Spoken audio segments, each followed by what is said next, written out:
"내가 너 때문에 얼마나 힘들었는지 알아? 이거는 성령의 조명이 없는 사람이 하는 말이다." "당신이 정말 나 때문에 많이 힘들었죠? 이게 이 사람이 성령의 조명이 있는 빛비춤이 있는 사람이다." 근데 너무 빵 터져 가지고 얼마나 웃기는지 우리 맨날 그러잖아요. "내가 내가 너 때문에 얼마나 맞아. 음. 평생 네. 주제가 아닙니까? 평생 주제가. 그래서 우리 한국 남자들은 결혼만 하면 휴먼이 된대요, 휴먼. 이 인간 저 인간 그 인간.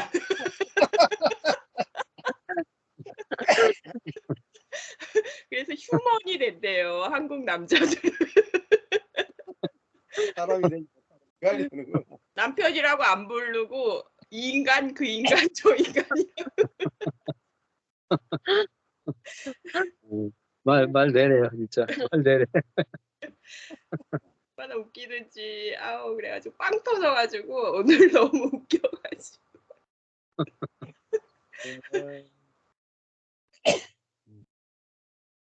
이게 휴머니즘이 좋은 게 아니라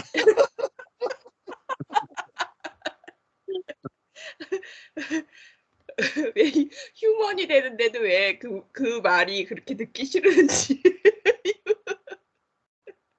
인간아 인간아.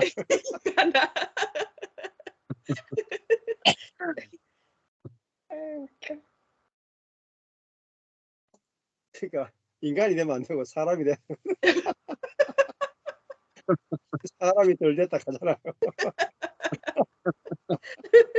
사람이 불되면 인간이야.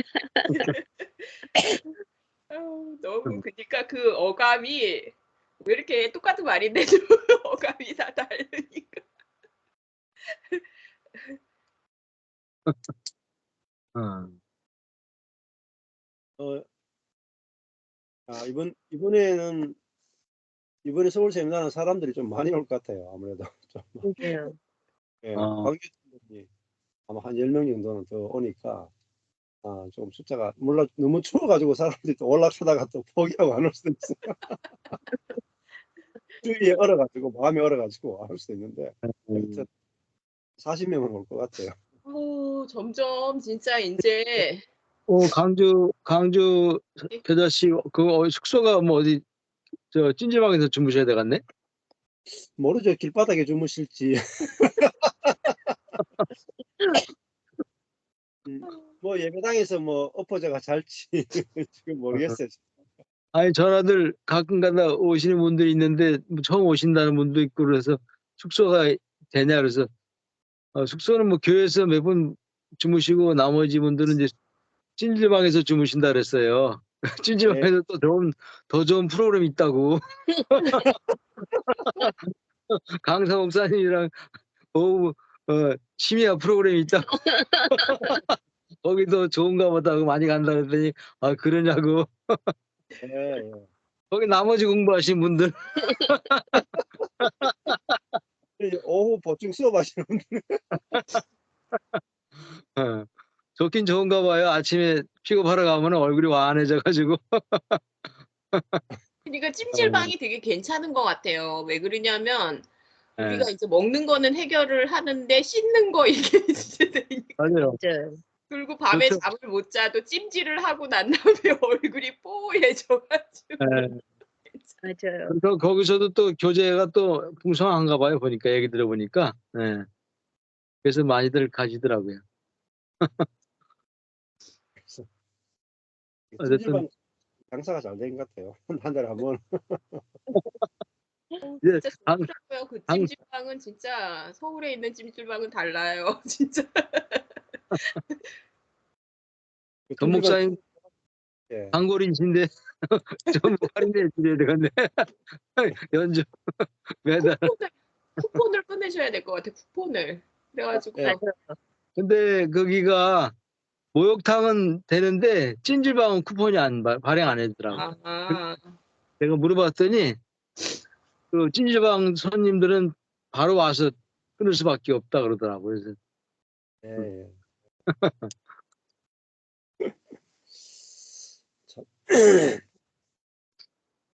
이제 뭐 원래 마지막입니다. 마지막 세미나는 이 은혜의 비밀 이제 마지막이니까 결론을 딱 12월에 마차가 딱 지으니까 좋네요. 예.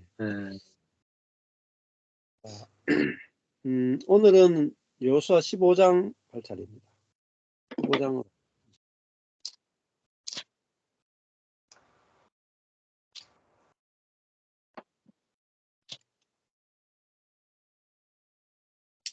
네, 여호수아 15장인데요.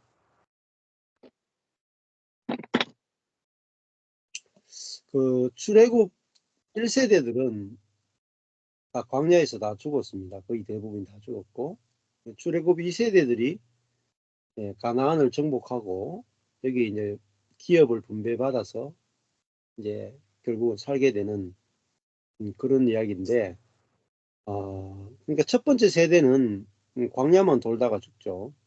그럼 그거는 이제 우리의 그 사람도 표현하기도 하고 또 옛사람을 표현하기도 하고 자아나 육을 표현하는 것이라고 볼 수가 있습니다. 그러나 이제 이 여호수아와 함께하는 세대, 곧 예수와 함께하는 세대, 예수와 연합된 세대는 결국은 이제 이기는 세대죠. 세상을 이기는 세대. 여호수아서는 결국은 뭐 죄도 이기고 세상도 이기잖아요. 근데 가장 깊이 감추어진 것 중에 하나가 뭐냐면 세상입니다. 세상. 율법도 그렇지만은 세상이 뭐냐면은 높아지고 싶은 게 세상이고, 그다음에 능력과 지혜를 자기의 능력과 지혜로 할 수 있다 하는 것이 바로 세상의 요소죠. 근데 이 세상이 그 처리되는 것은 대단히 그 눈이 밝아야 이제 처리가 됩니다. 그래서 교회가 뭐 죄와는 피 흘리기까지 싸워라 하지만은 세상적인 요소하고는 싸우질 않고 환영을 한단 말입니다. 그래서 높아지고 싶고 또 자기의 지혜나 자기의 어떤 계획을 신뢰하고 자기의 능력을 신뢰하고 뭐 그걸 가지고 뭐 큰 자가 되고 싶고 높아지고 싶고 이런 부분들이 처리가 안 되면, 세상이 처리가 안 되면 하나님 나라가 경험이 안 된다. 자, 그러니까 가나안 정복은 한마디로 하면 세상을 정복하는 것이라고도 볼 수가 있어요. 그래서 14장 끝에 헤브론이 연합이라고 그랬잖아요. 연합. 자, 연합의 옛 이름은 기럇 아르바다 말. 기럇 아르바는 4개의 성읍이란 말입니다. 성읍. 근데 이 아르바가 아낙 사람 가운데 가장 큰 사람이다. 그러니까 거인 중에도 가장 큰 사람이죠. 근데 그 옛사람이 바로 아낙 사람, 크고 위대한 사람이잖아요. 크고 위대한 사람, 그 사람이 죽어야 헤브론 연합 교통이 되는 거죠. 그러니까 사람이 그 교회 안에도 지혜, 성경을 아는 지식으로 아주 크게 큰 존재가 되고 싶어하는 것도 있고, 또 능력, 성령의 능력이나 큰 교회를 만들어내거나 어떤 운동을 만들어내는 그런 능력 있는 사람이 되고 싶은 그런 안악 사람이든 안악, 거인 족속이든 이 거인이 무너져야 한단 말입니다. 지혜의 거인, 경건의 거인, 능력의 거인, 성경 연구의 거인, 다 전부 다 뭐죠? 다 내가 한다는 내가 거인 되고 싶은 거잖아요. 그래서 가장 큰 사람이 되고 싶다. 이게 이제 하나님처럼 되고 싶은 것이 이렇게 나타나는 거잖아요. 그래서 우리의 지혜가 무너지고 우리는 이제 하나님의 지혜로 살고 우리의 능력이 무너지고 하나님의 능력으로 살죠. 그럼 어떻게 되겠어요? 모든 사람이 같아져요. 네. 우리가 나의 능력이나 나의 지혜로 살면 사람마다 차별이 생깁니다. 차별이 생기면 좋은 게 아니죠. 그럼 하나님 나라가 못 됩니다.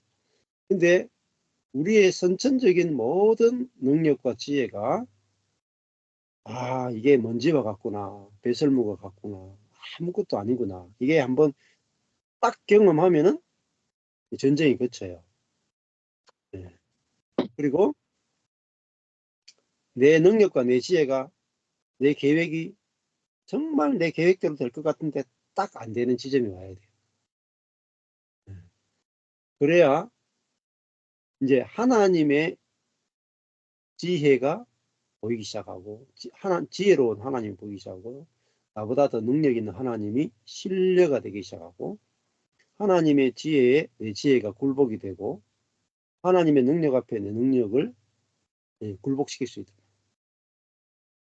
그래서 오히려 내 능력이 파쇄된 자리에서 우리는 하나님의 능력이 나타나는 사람이 되고, 내 지혜가 무너진 자리에서 하나님의 지혜로 사라지게 돼요.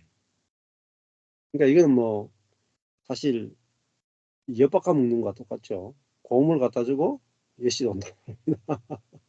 그러니까 이거는 아주 즐거운 교환이에요. 즐거운 교환. 근데 이거는요, 말로 아무리 해도 소용없어요. 경험이 돼야 돼. 경험. 오늘도 조금 전에도 저녁을 같이 먹고 이제 같이 커피 한잔 하고 왔는데, 우리 교회 자매, 아주 사랑스러운 자매가 있는데, 이 자매가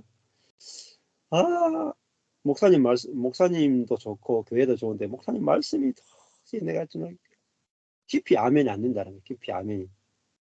고민이 많았어요.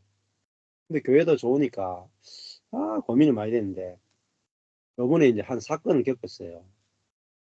사건을 겪었는데, 뭐 하여튼 세 건의 어떤 일이 돌아가지고 정말 세 건 하면 한 1,000,000원 돌아올 수 있는 일이에요. 그래가지고 이 세 건이 돌았으니까 이제 집에서 좀 편안히 쉬면서 있어도 되겠다 하고, 그렇게 생각이 되었고 계획도 됐고 실천했는데, 신기하게 있잖아요. 세 건이 다 터지는 거예요. 세 건 다 반대로 마이너스 1,000이 된 거예요. 플러스 1,000이 아니고 마이너스 1,000이 됐어. 완전히 멘붕이 온 거예요. 그러면서 딱 알게 된 게 뭐냐면은, 나의 지혜가 정말 배설물과 같구나.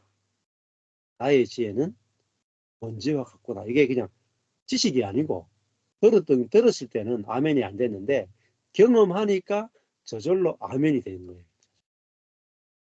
안 그렇겠어요? 네. 하나님이 경험시키니까, 나의 지혜는 이렇게 한 달 앞도 못 내다보고, 2, 3주도 못 내다보는구나. 된다고 생각했는데 안 되잖아요. 거기 앞에서 지혜가 탁 깨졌다는 거예요. 그러면서 너무 재밌는 일이, 이게 안악 사람이 정복했단 말입니다. 네? 지혜의 거장이 탁 정복됐다. 자기 지혜를 신뢰하는 사람이 탁 정복됐다. 그러니까, 근데 제가 작사한 찬양 있잖아요. 살아있는 것이 은혜요. 시대의 명곡이 있잖아요. 근데 이 자매가, 목사님 서울 다니면서 작사하고 해가지고 만든 찬양인데, 시시하게 생각했거든요. 노래도 시시하고, 가사도 시시하고, 다 시시하게 생각했어. 근데 세 가지 사건이 딱 마이너스 1,000을 딱 찍는 순간에 제 찬양을 딱 듣는데, 확 눈이 열리더라. 이 찬양이 명곡이네. 그러면서 그 찬양만 계속 듣는데 눈물이 쏟아지면서 그 찬양만 들었다. 너무 은혜를 많이 받았다는.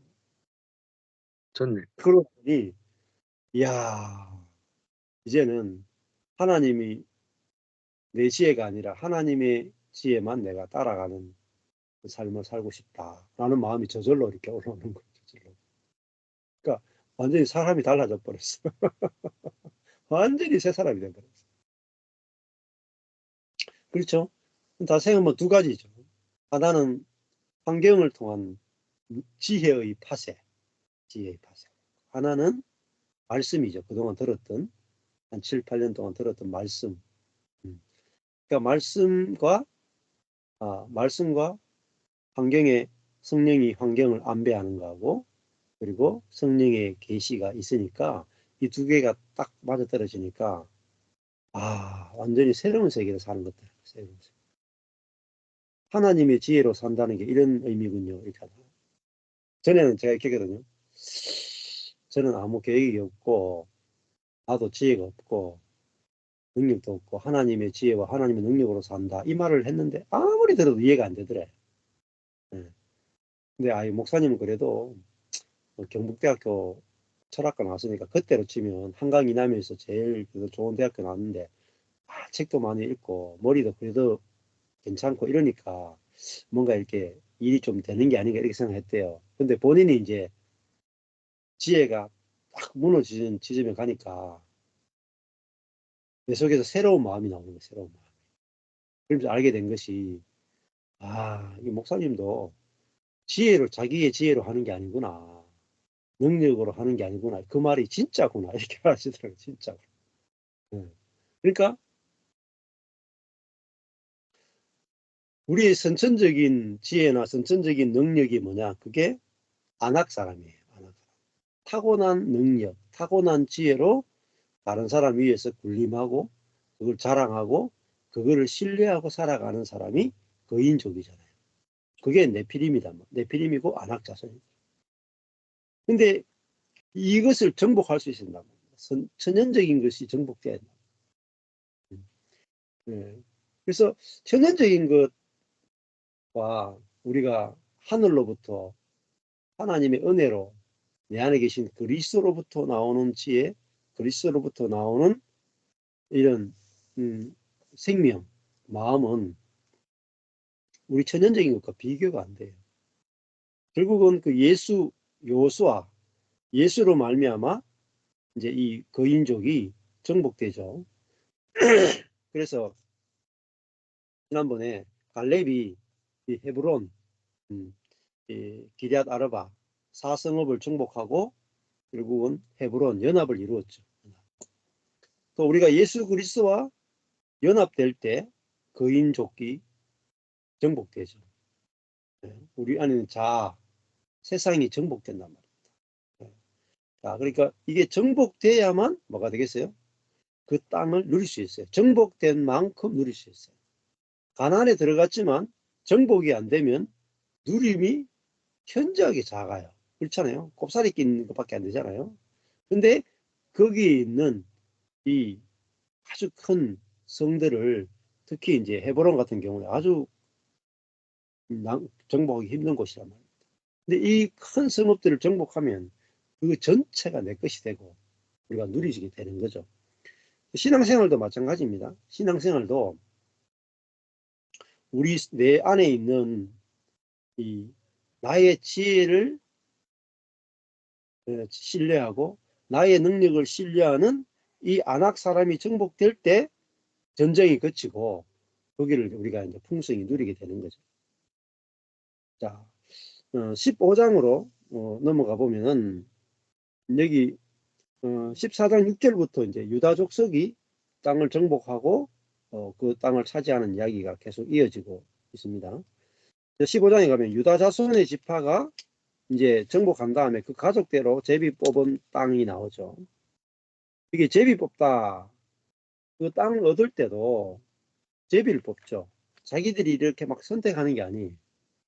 하나님이 주시는 거죠, 땅을. 네. 그러니까 기업을 하나님께서 나누어 주시잖아요. 나누어 주신다. 그래서 우리도 하나님이 우리에게 그 주시는 땅을 취할 수 있어요. 복음 안에서도 하나님이 우리에게 이미 주신 것을 우리는 누리게 됩니다. 자, 그래서 그 제비 뽑은 땅에 이게 이제 결국은 극남단은 에돔 지경에 이른다. 에돔 지경이라는 뜻이 뭐냐면 경계예요. 에돔이 경계가 된다. 남쪽의 경계가 유다 지파의 최고 남쪽의 경계는 에돔 경계까지고 또 남으로 신광야까지다. 그 남쪽의 경계라는 말이 나오죠. 개불입니다. 히브리어로 개불, 경계예요. 그러니까 하나님이 땅을 줄 때 각 지파별로 경계를 정해줬단 말이야. 북, 남, 동, 서 다 경계를 정해주는 거죠. 남쪽에도 땅이 뭐 꼬불꼬불하니까 남쪽에도 경계가 여러 개가 있을 거 아니에요. 예. 남동쪽으로는 에돔 지경이고 또 그 밑에 내려가면은 염해가 또 경계가 된다 이렇게 쭉 나가잖아요. 그러니까 우리 인생도 하나님이 이제 경계를 지어준단 말입니다. 15장 4절에 들어가 보면은 이렇게 나가요. 바다에 이르러 경계의 끝이 되나니 너희 남편 경계가 되리라. 그 동편 쪽으로는 경계가 여면이 요단 끝까지고 그 북편 경계는 요단 끝에 당한 해만에서부터 쭉 나오죠. 이거 뭐 경계라는 말이 4절 5절에 4번이나 이렇게 나옵니다. 예. 그러니까 하나님이 유다 족속에게 제비를 뽑아서 주는 땅은 이렇게 경계가 다 만들어져 있고 다른 지파하고 다 이렇게 맞물려서 경계를 이루어 가잖아요. 예. 그 다른 말하면 하나님이 우리에게 주시는 것은 한계가 있다고 볼 수가 있어요. 하나님이 사람에게 주신 축복은 한계가 있는 축복을 주신 거죠.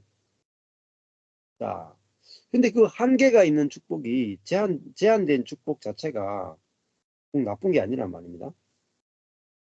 하나님이 인간에게 주신 경계는 뭐냐면은 창조주와 피조물의 경계. 하나님은 창조주가 되시고 우리는 피조물이 된다. 이 경계를 절대 넘어가면 안 돼. 그래서 선악과를 먹으면은 반드시 죽는다 하는 게 뭐냐면은 창조주와 피조물의 경계와 같은 겁니다. 그러니까 우리가 피조물의 영역 안에 있어야 되지 창조주의 경계에 들어가려고 하면 안 된단 말이에요. 하나님의 경계에 들어가려고 하면 안 된다. 근데 선악과는 피조물이 하나님처럼 되려고 자기의 한계, 자기의 제한, 자기의 경계를 벗어난 이야기예요. 자, 그러니까 피조물이라는 뜻은 창조주와 비교해서 능력과 지혜와 자원이 제한적인 존재다는 뜻이에요. 그러니까 의존적이단 말이에요. 의존적. 제한적이고 의존적이단 말이에요. 하나님은 뭐죠? 스스로 계신 분이죠. 의존적이 아니고 제한받지 않는 분이란 말이에요. 근데 피조물은 능력도 제한을 받고 지혜도 제한을 받고 자원도 제한을 받게 되는 거죠. 그래야 좋은 거 아니겠어요? 피조물은 자원이나 능력이나 지혜가 제한을 받아야 하나님이 필요로 하잖아요. 하나님을 의존할 수 있고 그리고 하나님과 연합할 수가 있잖아요. 그래서 뱀이 와서 아담과 하와를 꼬실 때도 그 아담과 하와에게 너는 피조물에 불과하다. 너를 봐라. 너는 능력도 제한적이고 지혜도 제한적이고 자원도 제한적이다. 너는 너 자신에 대해서 만족이 되느냐 이렇게 하겠단 말이야.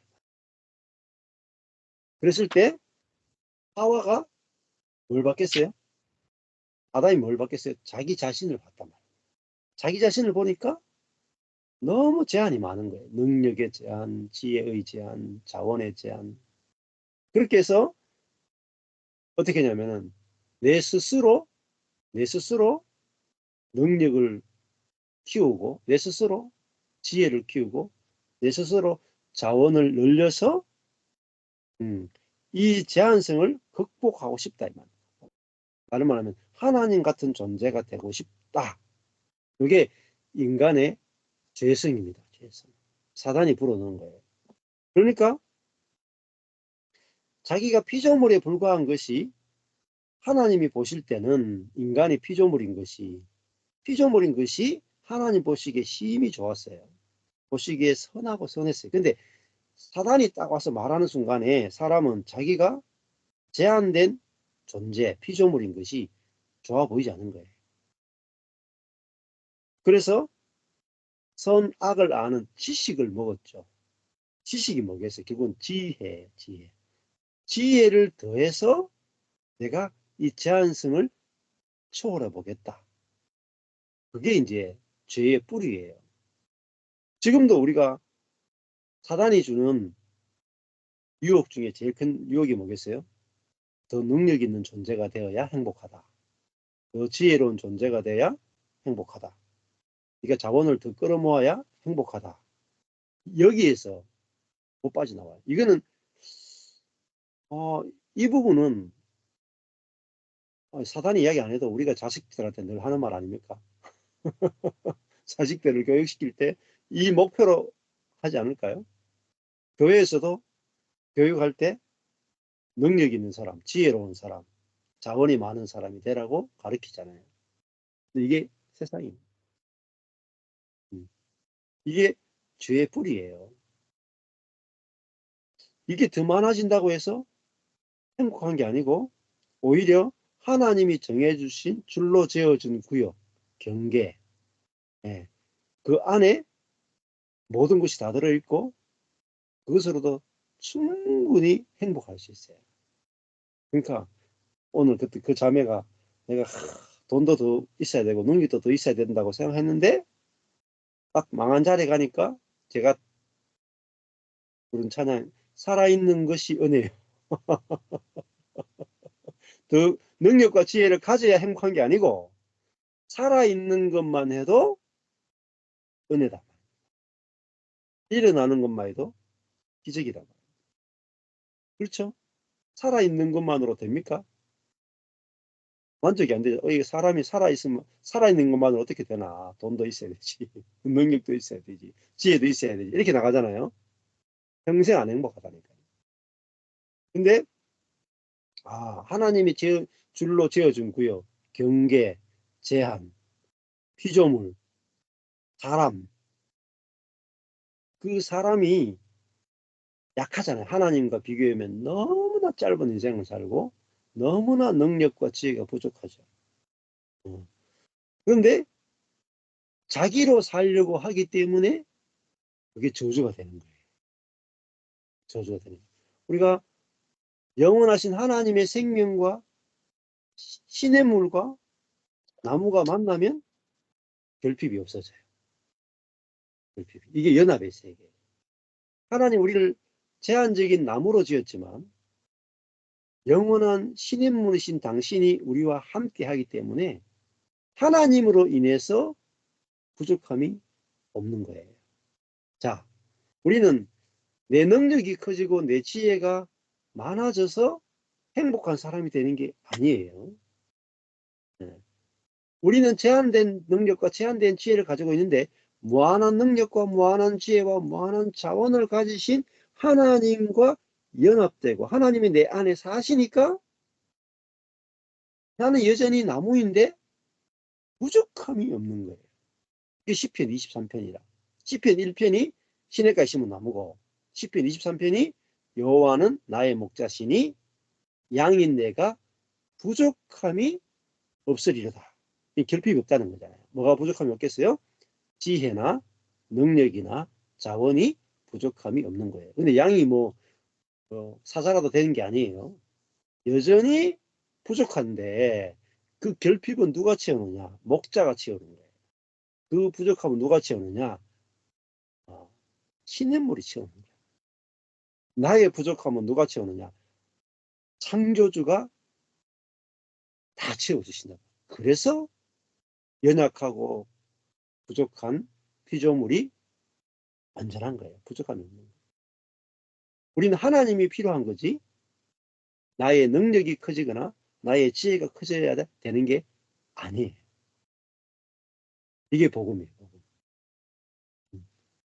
자, 그러니까 이야, 완전 지금까지 내가 속았네. 능력을 키우기 위해서 지금까지 살았고 지혜를 키우기 위해서 지금까지 살았는데 그게 아니고 하나님이 필요했는데 우리는 능력과 지혜를 키우는데 평생을 땀을 흘리고 수고하고 애썼단 말입니다.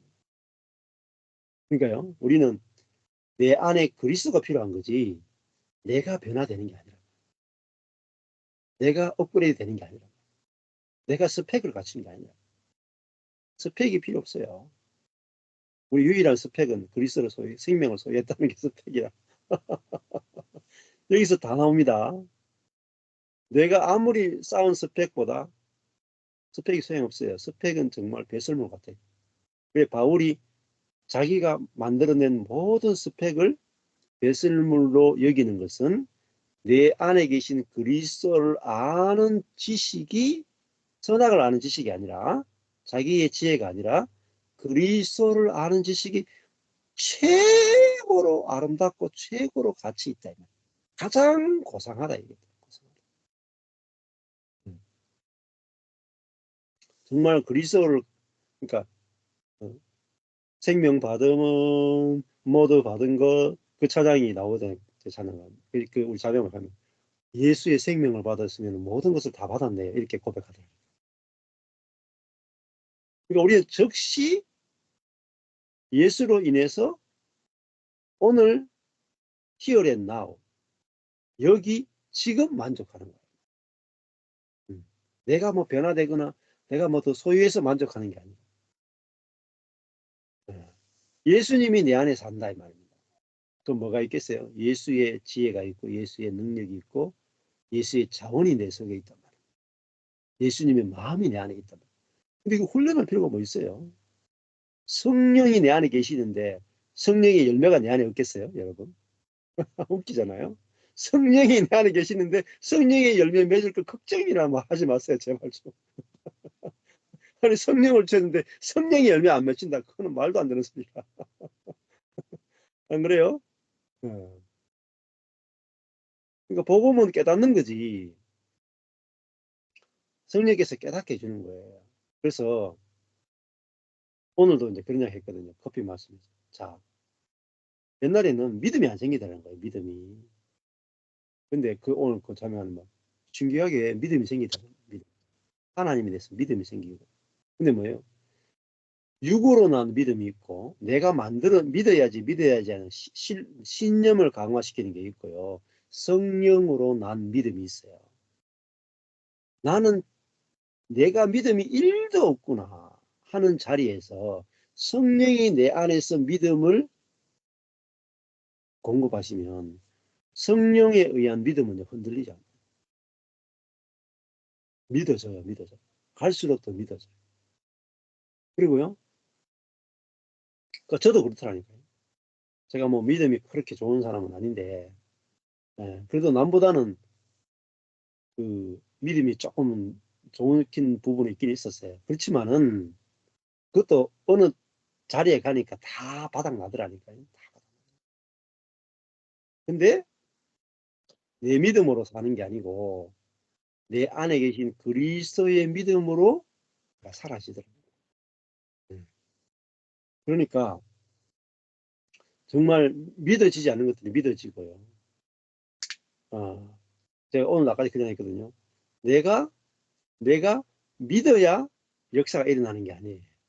믿어야 역사가 일어나는 게 아니고 하나님이 역사하는 것이 보이니까 믿음이 와요. 우리가 눈이 열리면요. 하나님이 일하시는 게 보여져요. 그러면요. 하나님이 일하시는 게 보이는데 안 믿어지겠어요? 자, 이스라엘 백성들이 홍해가 이렇게 있어요.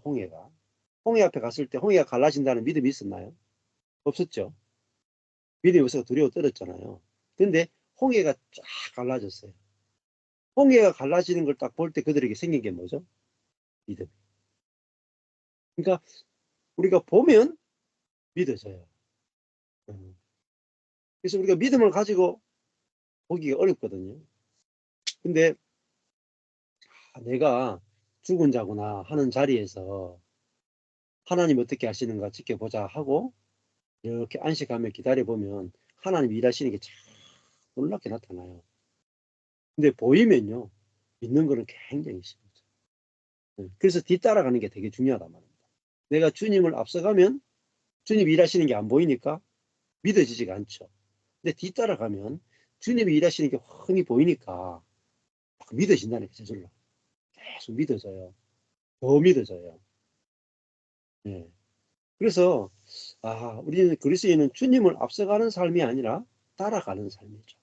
그래서 여호와는 나의 목자시니 여호와가 앞서가고 양이 따라가죠. 근데 따라가니까 부족함이 없단 말입니다. 눈이 어두워도 상관이 없는 거예요.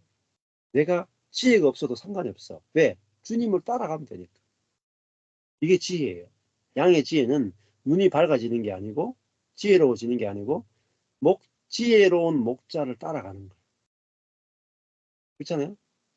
지혜로운 목자를 따라가면 눈이 아무리 어두워도 푸른 초장 맑은 시냇물가로 갈 수밖에 없어요. 그러니까 목자가 자기의 눈이라. 양은. 자기 눈은 없어요. 양은. 근데 목자가 자기 눈이니까 목자만 따라가는 거라. 근데 인생에 부족함이 없어요. 부족함이 없어요. 근데 왜 부족하냐? 눈이 밝아가지고 내가 길 찾아가거든요. 그래서 늑대하고 잡아먹힌다니까. 눈이 어두운 게 되게 좋은 거예요. 근데 그래서 내 눈이 어두운데 나는 지혜롭지 못합니다 하는 그 자리에서 성령의 지혜가 나타나는 거예요.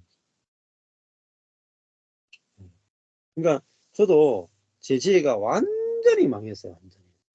내가 정말 내가 지금까지 서울에 세미나 다니고 전 세계 세미나 다니면서 배웠던 모든 지혜가 다 쓰레기구나. 그 자리에 딱 가니까 제가 제 지혜를, 제 판단을 도저히 믿을 수가 없어요. 그러고 나서는 내 안에 계신 지혜이신 그리스도가 어떻게 인도하시는가 보자고 이렇게 따라오고 보니까요. 주님이 어떻게 일하시는가가 보니까 주님의 지혜가 보여요. 주님이 얼마나 지혜로운 분인가 보인다. 그러고 나니까 얼마나 인생이 쉬워지고 주님의 지혜가 막 알아지니까 덩달아 저도 지혜로워지더라고요.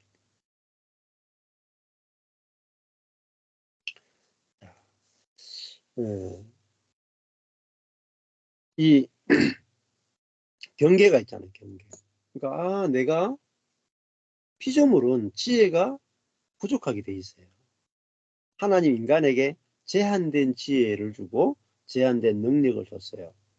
그러면요. 내 능력만큼 있으면요. 부족함이 없어요. 네. 그러니까 전에는 제가 막 서울대 나온 사람이 부러웠다니까요. 근데 지금은 내가 갖고 있는 것만 해도 오히려 너무 많아서 부족해. 안 좋아.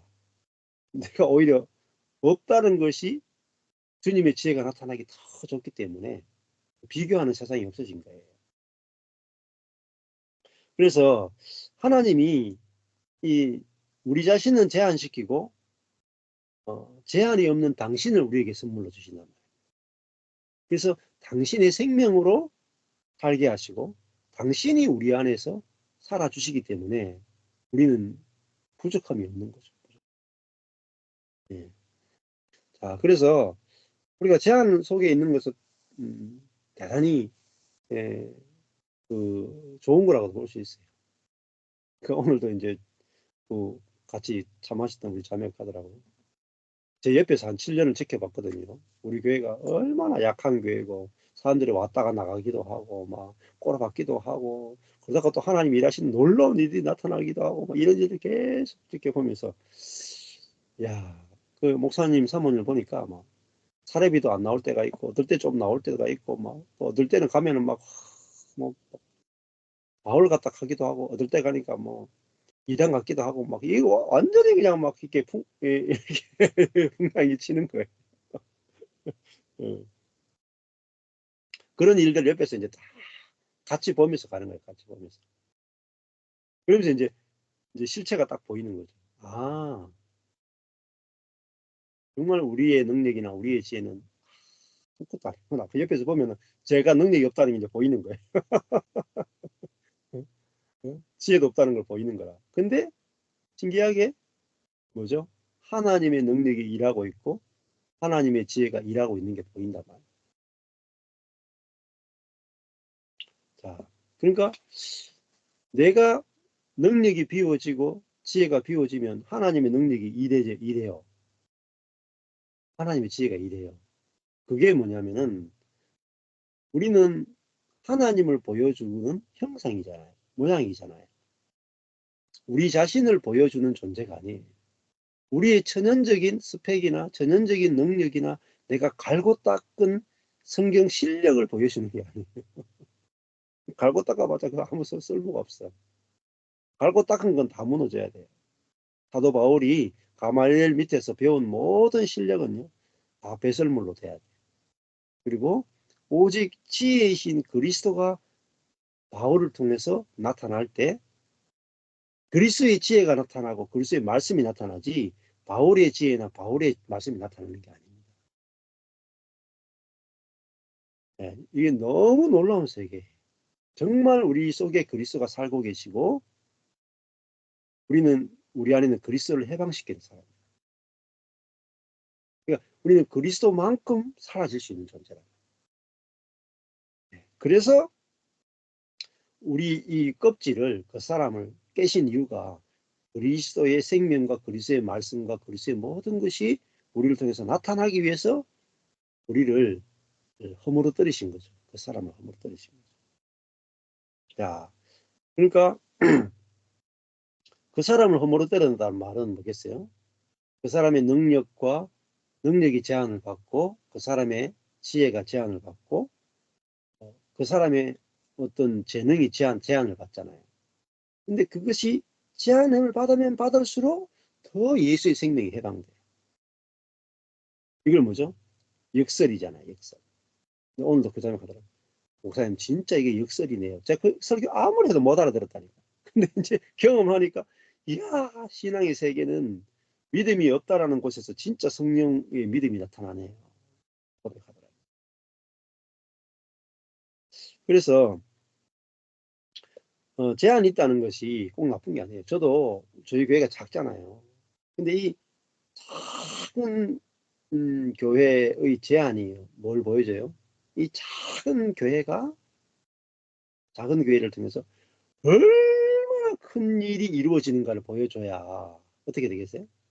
하나님의 능력이 나타나요. 그렇죠? 이 작은 교회, 우리 교회조차도 존속하기 힘들 정도의 연약함이 있는 이 교회를 통해서 능력이 나타날 때는 하나님의 능력만 오롯이 표현되는 거예요. 그러니까 내가 지혜가 없어야 하나님의 능력이 오롯이 표현된다는 거예요. 그게 바로 시리아의 안디옥 교회. 약할 때 곧 강합니다. 미련할 때 곧 지혜로웁니다. 아무것도 없는 자 같으나 모든 것을 가졌단 말이에요. 무명한 자 같으나 유명하다. 네. 곧 죽을 것 같은데 네? 생명이 막 쏟아지고. 아마 저희 교회에 오시는 분들은 좀 그런 걸 느끼실 거예요. 이거 와보면 아무것도 없어. 주일날 예배 들어보면 뭐 성도들이 뭐 정시에 오는 성도도 거의 없어. 이번 주에도 뭐 방문하신 네 분이 제일 먼저 앉아 계시고 우리 성도들은 찬양 다 끝날 때 그게 뭐예요? 우리의 약함을 통해서 뭐가 나타나요? 하나님의 전능하신 능력이 나타나요. 그죠? 그러니까 우리의 그 사람이 강한 그 사람의 안악 자손과 같이 강했던 그것이 깨어지는데 진짜 우리 속에 그리스도의 생명이 나온단 말입니다. 이건 정말 놀라운 비밀이에요. 이게 잔너기용의 생이에요.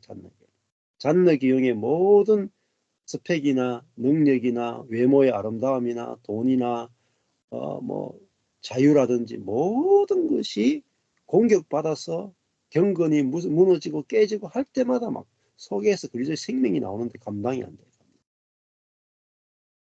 우리 속에 얼마나 놀라운 셈이 있는지를 여러분 아셔야 돼요. 이번에 중국에 보니까 막 금광이 발견됐다. 근데 금광이 뭐 몇 조락 하던가? 한 10조도 넘는 정도의 규모의 금이 매장된 광산이 발견됐대요. 아니, 좀, 한 평 땅만 주면 좋겠네. 근데 있잖아요. 우리 그리스도인 속에 금이신 그리스도가 완전 광맥으로 딱 들어올 테니까요. 무한한 하나님의 생명과 무한한 하나님의 마음이 우리 속에 매장돼 있다니까요. 하나님 자신이 우리 속에 와 있단 말이에요. 그러니까 그리스도인들 영 안에 하나님이 와 계신다. 내 안에 부활하시고 승천하신 그리스도가 나를 보좌 삼아서 내 영 안에 와 계신다. 이것은요, 뭐 우리 속에 하나님의 지혜가 다 들어와 있고요. 하나님의 의로움이 들어와 있고요. 하나님의 거룩이 우리 안에 들어와 있고, 하나님의 구속이, 해방이 우리 속에 다 들어와 있다. 이게 아들이란 뜻이에요. 아들. 하나님의 아들이 되었다. 이것이 해방, 그러니까 하나님이 우리 속에서 나오시면 끝나는 거예요. 지성소 휘장을 찍고 나오잖아요. 십자가 딱 죽을 때 지성소 휘장이 탁 찢어지면서 하나님이 거기서 나오시잖아요. 마찬가지예요. 우리의 그 사람을 찢으시고 우리 영 안에 계신 하나님이 우리의 혼을 통치하시고 몸에 있는 사단을 정복하시고 나온단 말이에요. 그러니까 이 부분이 정확하게 내가 알아지게 되면은 모든 것을 생명 주셨으면 다 주신 것이고 내 안에 모든 것이 다 내 영 안에 내 영 안에 하나님이 계시다. 내 안에 영 안에 성령이 계시고 내 영 안에 그리스도가 계시다. 네. 그래서 해방시키기 위해서 그 사람의 강함과 지혜를 무너뜨리신다. 이게 가장 큰 사랑이에요. 가장 큰 사랑은 천연적인 그 사람을 무너뜨리는 것이 하나님의 가장 큰 사랑이에요. 자, 근데 사람들이 이제 이걸 모르니까 우리 속에 그리스도의 영이 거하신다는 걸 모르고 그 사람이 무너질 때 우리 안에는 성령이 해방되어서 우리를 완전히 지배하신다. 내 존재를 통해서 성령이 나타나신다. 성령의 열매가 맺힌다는 걸 모르는 거예요. 그러니까 하나님이 나를 깨실 때 이 고난의 이유를 모르는 거예요. 십자가에서 나를 죽이실 때 나를 죽이시는 이유를 모르는 거예요. 그래서 그리스도인들이 자꾸 간구기도 하면서 고난이 발생하지 않도록 계속 철회하면서 금식하면서 기도하는 거예요. 이걸 알고 나니까 뭐 하여튼 기도할 수가 없더라니까요. 아니 하나님 내 사랑해서 깨는데 깨지 말라고 할 수가 있겠어요. 예. 자, 그래서 완전히 다 정복돼야 돼요. 이게 내 혼, 생각, 감정, 의지도 정복되고, 그죠? 어디까지요? 우리 몸에 있는 죄성까지도 예수 생명에 의해서 정복되어져 가야 내 존재 안에서 생각도 하나님의 생각을 누릴 수 있고, 하나님의 감정도 누릴 수 있고, 하나님의 의지도 누릴 수 있고, 하나님의 마음도 누릴 수 있고, 죄성을 이기고 생명이 누려진단 말이에요. 이게 가나안 정복의 이야기예요. 자, 그래서 우리가 제한받는 거 대단히 좋은 점이 많아요. 제가 뭐 목회가 망했으니 할 수 있는 게 없잖아요. 할 수 있는 게 없으면 어떻게 돼요? 안 하게 돼요. 가만히 있게 돼요. 노력하지 않게 비밀이 저절로 돼요. 가만히 있는데 이제 뭘 기대해요? 내가 망했으니까 아무것도 못하니까 주님이 어떻게 일하시고 주님이 어떻게 구원하시는가 이걸 이제 보게 되는 거죠. 그게 피조물의 위치죠. 피조물. 네. 내가 피조물이기 때문에 내가 제한된 걸 가지고 있기 때문에 자꾸 하나님을 의지하게 되고 하나님을 기대하게 되는 거죠. 자, 그 다음에 이제 그 8절에 보시면은 흰놈의 아들의 골짜기까지도 갔어요. 여부스 곧 예루살렘 남편 어깨까지 이르게 됐죠. 예루살렘 남쪽에 이쪽에 보면은 흰놈의 아들의 골짜기가 있어요. 흰놈이 이제 애곡이란 뜻이고요. 이제 그 흰놈이라는 사람의 아들의 골짜기인데 이게 다른 말하면 흰놈 애곡의 골짜기라고 부르기도 하고 여기에 아들의 골짜기라니까 뭐냐면 아들을 제물로 바친 골짜기예요. 여기가 그 몰록이라고 하는 우상을 숭배하던 사람들이 황소 형상을 만들어 놓고 그 아이를 황소 모양의 몰록의 팔의 아이를 제물로 바치면은 거기서 막 불이 태워지면 아이를 몰록에게 제물로 바치는 그것이 바로 흰놈의 아들의 골짜기예요. 아들이 불에 타서 죽는 골짜기. 그게 흰놈의 아들의 골짜기인데 이게 개 흰놈이라 그래. 개 흰놈. 근데 여기서 뭐가 나오느냐면요. 헬라어로 게엔나. 지옥이 나왔단 말이죠. 여기서는요. 모든 종류의 쓰레기를 태우고요.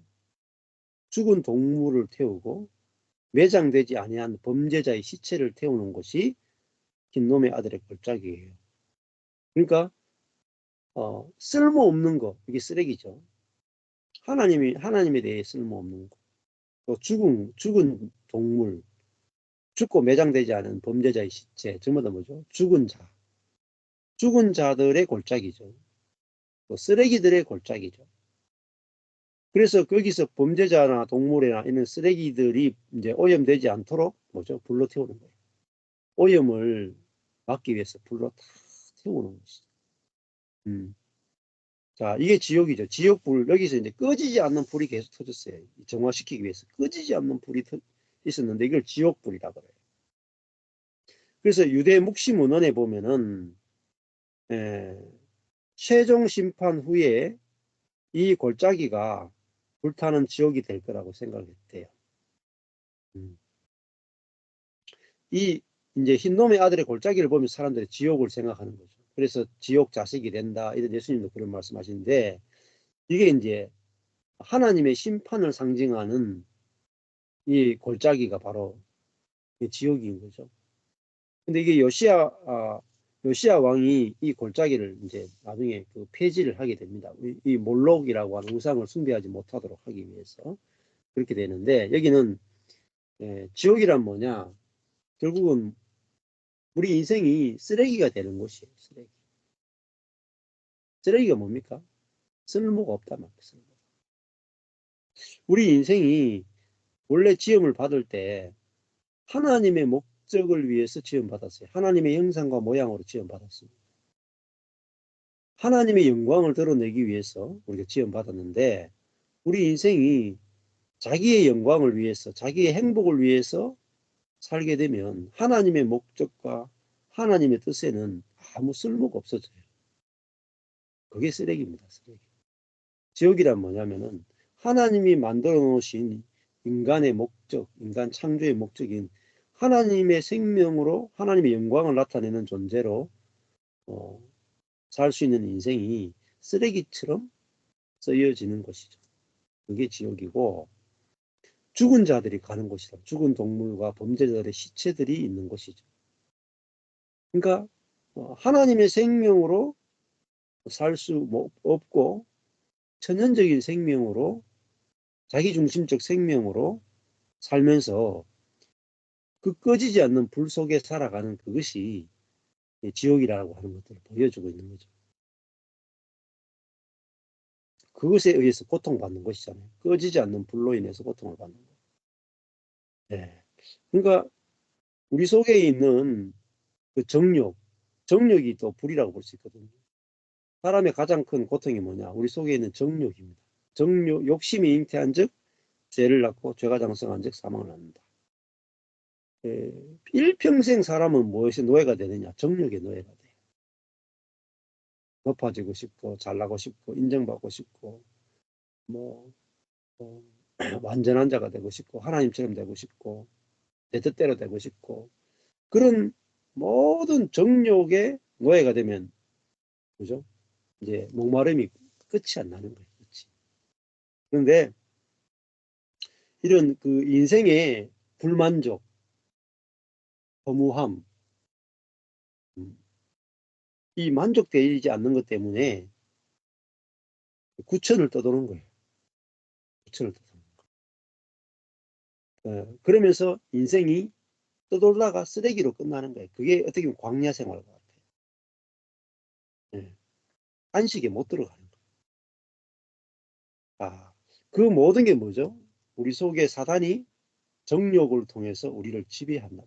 사단이 그렇게 지배해서 우리 인생을 쓰레기가 되게 하는 거죠. 우상을 숭배하면서, 그죠? 몰록이란 우상을 숭배하면서 그 정욕이 어디까지 가요? 자기 아들을 태워 죽이는 데까지 정욕이 가는 거예요. 그렇잖아요. 인간의 정욕이 어디까지냐? 자기가 살기 위해서 자식을 삶아 먹는 데까지 가잖아요. 그렇죠? 배고프니까 자식을 삶아 먹는 데까지 가고, 자기가 복을 받기 위해서 자기의 아들을 몰록신의 형상의 팔에, 황소 팔에 올려가지고 불태워서 자기의 정욕을 태우기 위한 것이 바로 지옥이죠. 지옥. 그러니까 그래서 어떤 신학자가 그랬단 말입니다. 지옥이란 뭐냐? 하나님이 사람들이 원하는 대로 다 해주는 곳이 지옥이다. 그러니까 그 심판은, 하나님의 심판은 정당해요. 왜? 사람들이 원하는 대로 해주는 심판이기 때문에.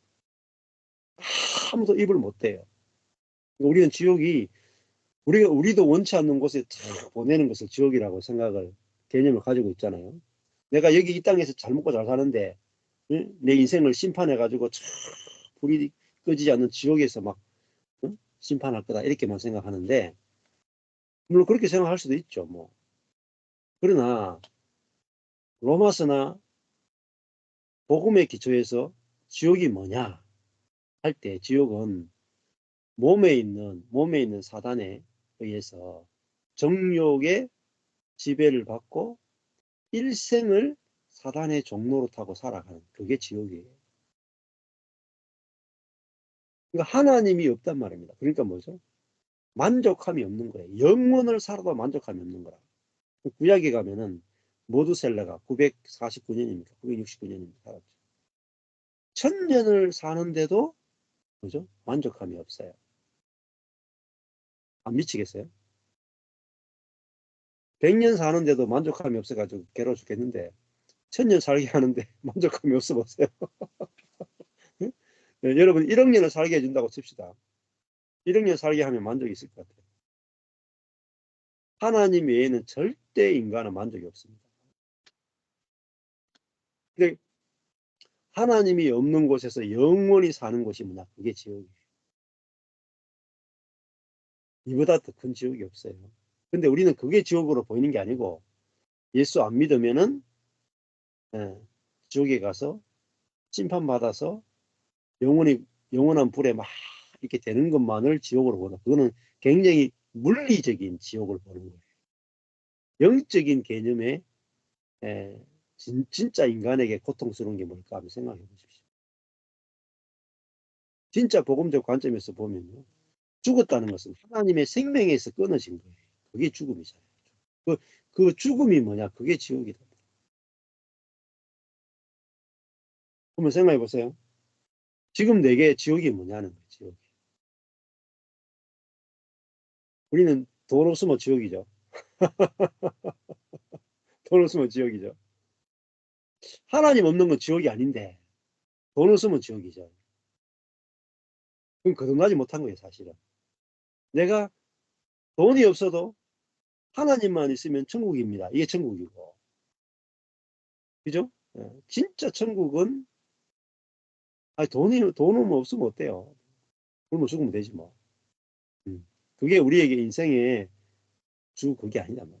진짜 우리 인생에서 필요한 분은 하나님 자신인데, 하나님 자신이 내게 천국이에요. 그럼 지옥은 뭐겠어요? 하나님 없는 게 지옥이다. 근데 이게 보여야지 우리 하나님 자신을 선택하게 되잖아요. 천국이신 하나님을 선택하게 되죠. 그래서 복음이 진짜 알아지면, 하나님이 천국이고 하나님 없으면 지옥이면은, 하나님 있으면요 진짜 내 삶 전체가 천국으로 바뀌어요. 현재 천국으로 바뀐다니까요. 내 안에서부터 천국으로 바뀌는 거예요. 시간의 개념을 뛰어넘어서 우리는 천국을 누리게 되는 거예요. 자, 그러면 천국이 되면 뭐 내가 뭐 어디 막 쫓아다니지 않아요. 쫓아다니지. 그러니까 교통을 위해서 다니지 막 결핍해서 쫓아다니지 않습니다. 저도 결핍해서 쫓아다니는 거 없어요, 지금은. 그전에는요, 제가 결핍해서 쫓아다녔어요. 계속. 수가수 우물가 여인처럼. 하영교 목사님 만나면 그분에게서 생수를 마시고, 옥하는 목사님 만나면 그분의 생수를 마시고, 이동호 목사님 설교 들으면서 생수를 마셨는데, 계속 목마른 거라. 근데 내가 죽었고 내 안에 생수이신 예수님이 사는구나가 딱 알아지고 나니까요. 내 안에 생수가 있는데, 샘이 있는데, 샘이 내 안에 있는데, 서울까지 갈 일이 뭐가 있겠어요. 내 안에 있는 샘만 해도 넘치는데. 근데 내 안에 넘치는 생수를 다른 사람에게 나누고 싶어 가는 거고, 또 다른 사람 속에서 터지는 생수를 함께 기뻐하고 함께 교제하기 위해서 가는 거예요. 그러니까요. 부족해서 가는 게 아니에요. 넘쳐서 가는 거예요. 넘쳐서. 이게 그리스도인의 삶이에요. 그러면 신학교 뭐 박사과정도 필요 없어. 진짜요. 박사들 만나서 좀 가르쳐주고 싶더라니까. 넘치는데 뭐 지식이 뭐가 필요해요. 지식이. 그리스도 자신을 소유했는데 신학적 지식이 뭐 필요해요. 그 신학이 가르치는 그리스도를 소유했잖아요. 근데 신학교에서는 그리스도를 소유하는 게 아니고 지식을 소유하게 가르치는 거예요. 이게 선악을 아는 지식이에요. 지식을 먹는다. 우리 뭘 먹어야 돼요? 생명을 먹는 거예요. 생명나무. 우리가 그리스도라는 존재를 먹는 거하고 그리스도에 관한 지식을 먹는 것은 하늘과 땅 차이입니다. 지금도 막 전국을 쫓아다니고 전 세계를 쫓아다니는 그리스도인들이 너무너무 많아요. 목이 말라서. 근데 왜냐면요. 선악을 아는 지식, 성경을 아는 지식, 교리를 아는 지식을 쫓아서 아무리 달려도 만족이 없어요. 왜? 하나님 자신의 영을 소유하지 않으면은 목이 해갈이 안 돼요. 해갈이. 그래서 제가 경산에 딱 있으니까요. 하나님이 내 안에 계셨네. 하나님 내 안에 계신데. 구천을 떠돌아다니까. 귀신처럼 귀천을 어쩌면 쫓아다니는 거라 배우려고. 우리 어떤 내용을 배우러 다니시면 안 돼요. 내 안에 이미 하나님이 계신 거를 보는 거라. 그분이 내 만족이 되지 지식이 내 만족이 될 수가 없고요. 그리스도 자신이 내 만족이 되지 지식이 내 1번이 될 수가 없단 말입니다. 내가 하나님을 소유하면 다 소유한 거잖아요. 네. 이게 그리스도인의 삶이잖아요. 여기 하나님을 소유했다고 그거 다 소유한 거예요. 자, 그게 이제 헤브론이라고 볼 수 있겠죠. 헤브론 연합이죠. 하나님과의 연합이겠죠. 예. 그래서 그 뒤에 보면은 15장에 보시면은 13절에 여호와께서 여호수아에게 명하신 대로 여호수아가 기럇 아르바 곧 헤브론 성을 유다 자손 중에서 분깃으로 여분의 아들 갈렙에게 주었다. 다음 또 나오죠. 아르바는 아낙의 아비였다. 이렇게 아낙 그인족의 아비였고 갈렙이 거기서 아낙의 소생 그 세 아들인 세세 고귀한 흰이란 뜻이고요. 아히만 선물의 형제란 뜻이고 달메 이거는 밭고랑이란 뜻이에요. 세세 아히만 달메 이 뭐죠?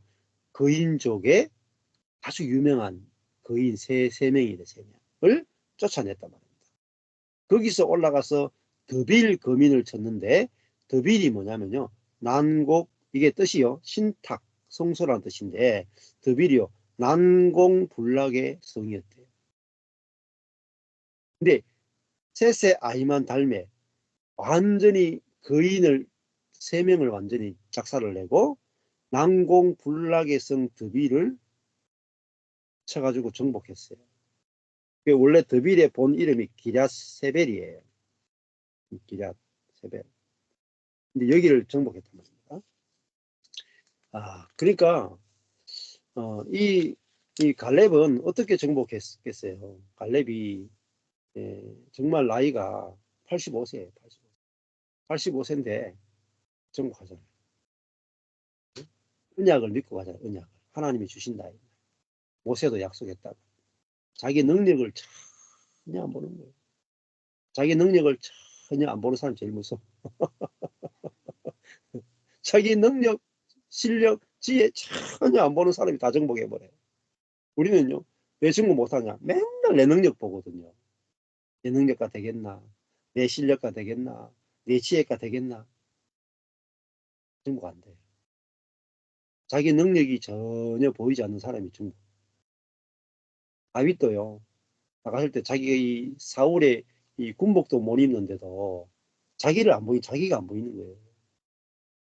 다윗의 눈에는 여호와만 보이는 거예요. 여호와만. 갈렙의 눈에도 자기가 안 보여요. 85세인 자기가 보이는 게 아니라 하나님이 보이는 거예요. 하나님. 우리도 그래야 돼요. 내가 보이는 게 아니고 내 안에 계신 그리스도가 보여야 돼요. 그러면요, 정복해버려요. 아무리 강한 난공불락의 성 드빌도 안하게 셋의 아이만 달매까지도 그냥 지푸라기처럼 정복이 돼버린다는 거예요. 왜? 하나님이 싸우시니까. 내가 싸우면은요, 한 명도 못 이겨요. 근데 전쟁은 누가 하냐? 하나님이 하신다. 그래서 밑에 가보면 갈렙이 16절부터 19절까지 보시면 갈렙이 말하기를 기랴세벨을 쳐서 그것을 취하는 자에게 내가 내 딸 악사를 아내로 주겠다. 기랴세벨이 드빌이잖아요. 난공불락의 요새를 누가 정복했느냐? 온니엘이 정복해요. 온니엘이 첫 사사가 온니엘이에요. 첫 사사. 그래서 악사라는 뜻은 발목 장식이라는 뜻인데 아주 이뻤겠죠. 갈렙의 아우 이제 그나스 측면 옆구리란 뜻인데요. 그나스의 아들인 온니엘이 그것을 취함으로 그 딸 악사를 그에게 아내로 주었더라. 악사가 출가할 때에 그에게 청하여 자기 아비에게 밭을 구하자 하고 나귀에게서 내림에 갈렙이 그에게 묻되 네가 무엇을 원하느냐. 이 악사가 아빠에게 내게 복을 주소. 아버지께서 나를 남방 땅으로 보내시오니 샘물도 내게 주소 하며 갈렙이 윗샘과 아랫샘을 그에게 주었더라. 땅만 있으면 뭐 하겠어요? 샘물이 있어야 안 되겠어요. 그래서 악사가 취한 그 난공불락의 드빌 쪽으로 가서 또 땅을 얻고 샘물까지 얻어가지고 풍성한 삶을 누리게 됐다 하는 내용이 오늘 여기까지 내용입니다. 그래서 중요한 게 뭐겠어요? 샘물이 있어야 안 되겠어요? 샘물을 얻어야 돼요. 그래서 땅만 있으면 안 되고 그 속에서 샘물이 터져 나와야 먹을 것도 있고 마실 것도 있고 풍성하지 않겠어요? 그래서 우리도 우리 속에 이제 샘이 터져야 된다. 우리 안에 있는 샘. 이삭도 보면은, 그죠? 이삭의 인생을 보면은 아버지께서 파놓은 샘을 파는 일이 이삭의 일이었어요. 가는 곳마다 이삭은요, 파면 물이 나와. 신기하죠? 샘이 나오니까 모든 것들이 다 해결되는 거예요. 그렇죠? 우리도 있잖아요. 우리 속에서 성령의 생수가 나오면 모든 것들이 다 정복돼요. 생수로 다 정복된다. 그래서 아무리 블레셋 사람들이 이삭을 이기려고 우물을 빼앗고 파면 빼앗어도 이삭은 파면 나오고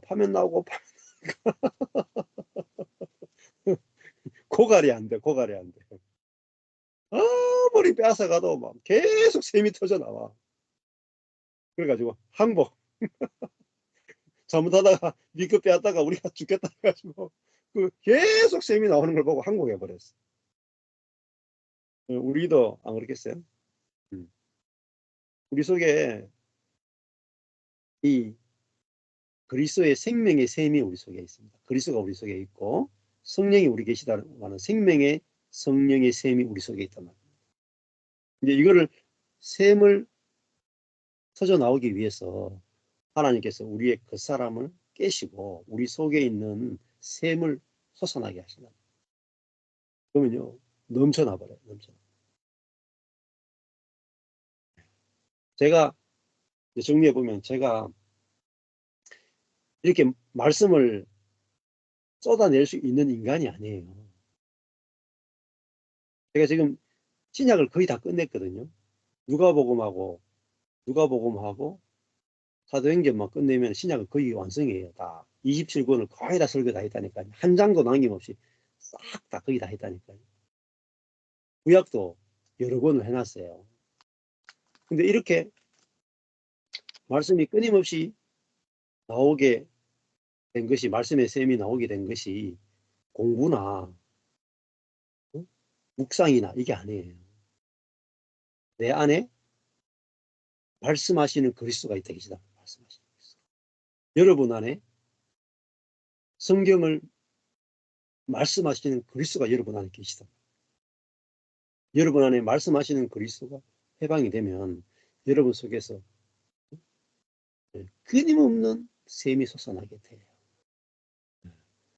그러면은 그 말씀의 셈이 한 사람을 살린다. 상상도 할 수 없는 사람을 살린다. 그냥 여러분 뭐 내가 뭐 비릿비릿하게 뭐 몇 명 전도했다, 몇 명 전도했다 그렇게 인생을 살 사람들이 아니에요, 여러분.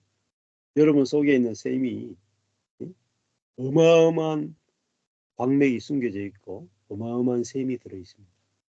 예. 근데 내 능력과 내 지혜를 보기 때문에 내 속에 있는 게 안 보이는 거예요. 그래서 내 능력과 내 지혜가 깨져야 안 보이고요. 내 안에 있는 게 보여요. 우리가 이렇게 포장지가 있으면 안에 있는 게 안 보이잖아요. 포장지를 뜯어야 안에 뭐가 들어있는지 보이는 것처럼 내 능력과 내 지혜가 딱 깨져야 내 안에 있는 그리스도라는 게 보여요. 보화가 보이고 그리스도의 능력과 지혜가 보인단 말입니다. 네. 그래서 하나님이 저와 여러분이 하시는 이 파세의 손길이 가장 큰 사랑이고 가장 큰 축복입니다. 네. 그래서 감사하죠. 제가 이제 이번에도 주말에 서울에 가잖아요. 1박 2일 하잖아요. 지금까지 지금 서울에서 은혜의 비밀 11회째 하잖아요. 근데 가서 은혜롭게 해야지. 풍성하게 해야지. 사람들이 이거 가지고 은혜 받을 수 있겠나? 준비가 잘 됐나? 그렇게 안 가요. 그게 내 지혜잖아요. 내 능력이잖아요. 내 계획이잖아요. 그렇게 가면 갈수록요. 안 돼요. 그렇게 해봤자 여러분에게 성령으로부터 난 믿음이 생기지 않아요. 지식은 늘어날지 모르겠지만 생명이 여러분 속에서 경험이 안 돼요. 오히려 저는 할 수 없습니다. 내 안에 계신 주님이 하시는 대로 제가 따라가겠습니다. 하고 가서 주님이 하시도록 내어드릴 때 저도 제 안에 생명을 경험하고 여러분도 생명을 경험하는 거예요. 그러니까 이것이 그리스도인의 삶이에요. 우리 안에 생명을 서로 접촉하고 누리고 경험하는 삶이죠. 이거는 모든 그리스도인이 다 살 수 있는 거예요. 우리 속에 셈이 있단 말이에요. 셈이. 마르지 않는 셈이 있다. 그게 우물가 여인이 내가 너에게 주는 물을 마시면 영원히 목마르지 않는다. 하는 것은 뭐겠어요? 예수님 자신이 이 수가성 우물가 여인 속에 들어와서 영 안에 들어와서 셈이 되셨다. 그러니까 여인 속에서 셈이 나오니까 목마를 때마다 저절로 올라와. 목마를 때마다 속에서 올라와. 목이 안 마르죠. 우물이 밖에 있는 게 아니고 안에 있죠. 하나님이 내 밖에 계신 게 아니라 하나님이 내 안에 계시죠. 이 개념 하나 바뀌는데요. 목마름이 사라지느냐 계속되는 결정이에요. 하나님이 밖에 계시냐 안에 계시냐.